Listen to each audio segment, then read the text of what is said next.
Hey y'all. So today I just want to talk to y'all a little bit about the parole board because a lot of people have never been to the parole board and they don't know exactly what really goes on there. And I have experience going there, and at the time when I was working for the nonprofit, and I'm not gonna mention their names at all, um, but um, I had the opportunity to go in front of the parole board to speak. Um, Against inmates. But before I get into all that, I do want to say that I am not a lawyer by no means, and I cannot give out legal advice. I appreciate all the messages asking me to help them and all. I can't give out the legal advice. I could try to point you maybe in the right direction to for other people with more knowledge to help you out. I'll try to talk to you about the things that personally that I've been through and that I've experienced. Maybe some of the information could help you out in your circumstances. But again, I cannot give out legal advice. So let's get into it. So I worked shortly for a short period of time um, for a nonprofit, and has a victim advocate. So I met a lot of victims, and I have my heart is for victims, whether it be SA victims or any kind of crime victims. I'm still for them. I still advocate for them. But the main thing when I went into this job at the time at this nonprofit, it was my understanding that that's what I was going to be strictly doing, was helping these victims and, talking to them and I guess getting their story out too. But when I went in there, it was, okay, well, if an inmate is coming up for parole, it's normally, we have a couple of weeks to get the information together, the research done. But you're going to be writing up these petitions to deny their parole. Stand up in front of the parole board, read off a script mostly, and tell them that this is the reason why they should be denied parole. And it didn't matter how long they've been in there. I mean, I've had some of them that come across my desk that have been in there for 30, 40 years. It did not matter. We basically I'm not saying reworded. We basically wrote down exactly everything they had done in their crime and was like just exposing it all over again. And so it didn't matter if inmates had done everything right in the prison system. They did all they completed all the required programs that they were supposed to do. Some of them didn't have any disciplinary infractions at all on them. And we still had to, write this petition down and tell them, hey, this is why they should be denied parole. The parole board is not about rehabilitation, and it's about control, honestly. It didn't matter if they were nonviolent, if they were elderly, terminally ill, it didn't matter. We were still going to petition to have their parole denied. So in 2019, 53% of paroles were granted, and then now it's less than 10%. And a lot of them get denied with no explanation. Nothing. I remember parole hearings, they never lasted very long at all, like 3 or 4 minutes most of the time. And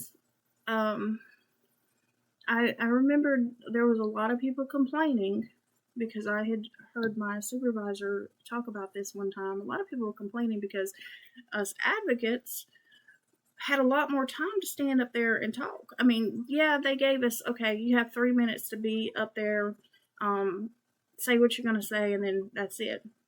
That's what they said.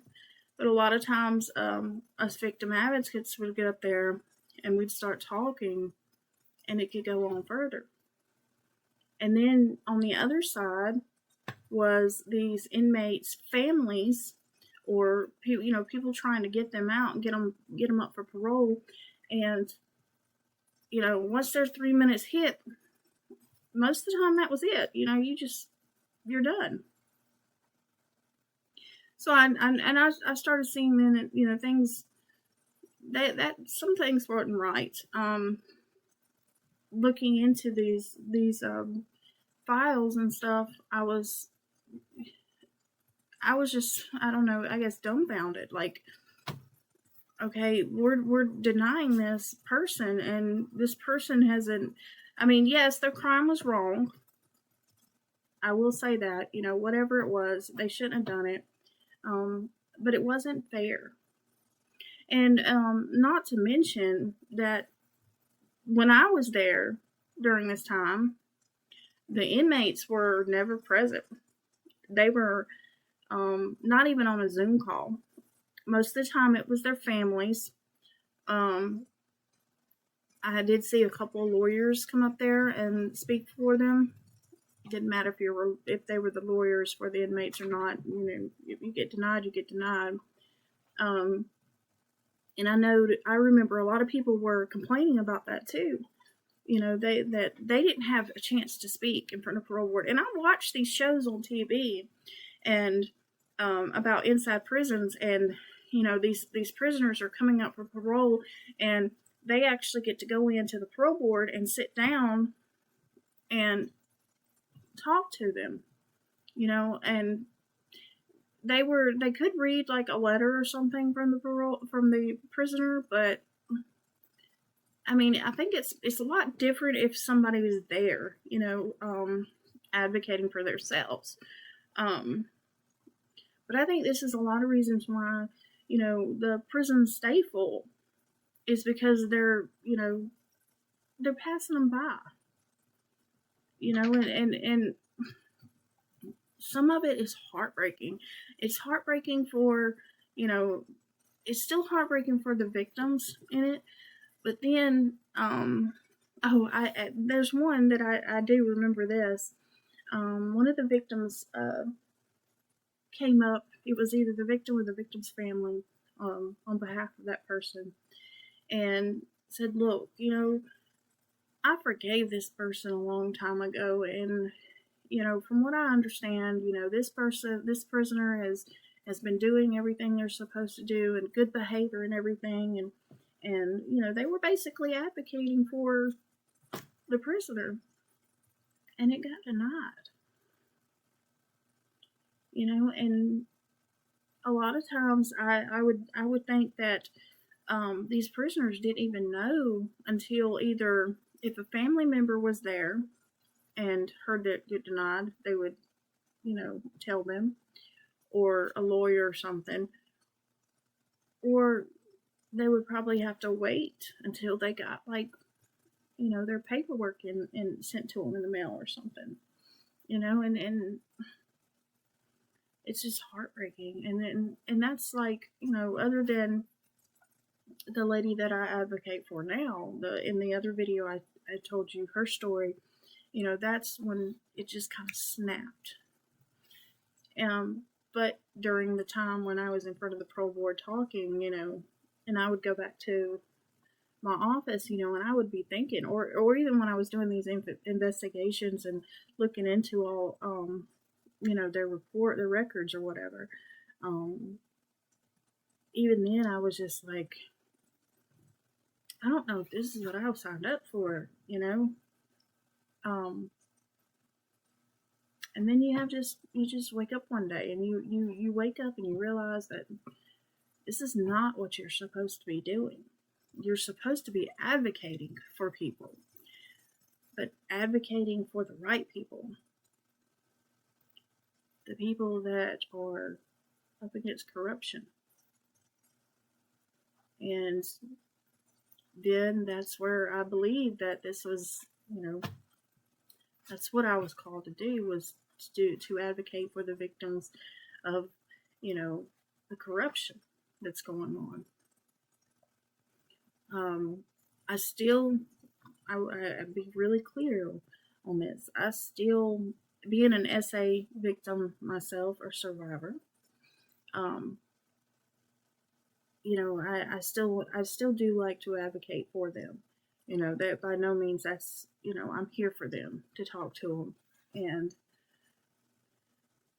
But the corruption thing is, I've seen it firsthand in many parts. Now, I will say that I did have the opportunity to meet people during that time, that brief time that I worked for that nonprofit, like um, Alabama State Attorney General.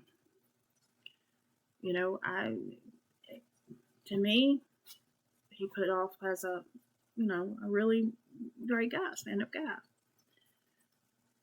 But let's just say, a lot of times you talk to people and you think they're nice and all, and then it's not a big deal meeting them, that person. But I mean, I'm not going to go into all that, but anyway, I just thought I would give y'all my insights on what I experienced during that time, speaking in front of the parole board. So there you have it.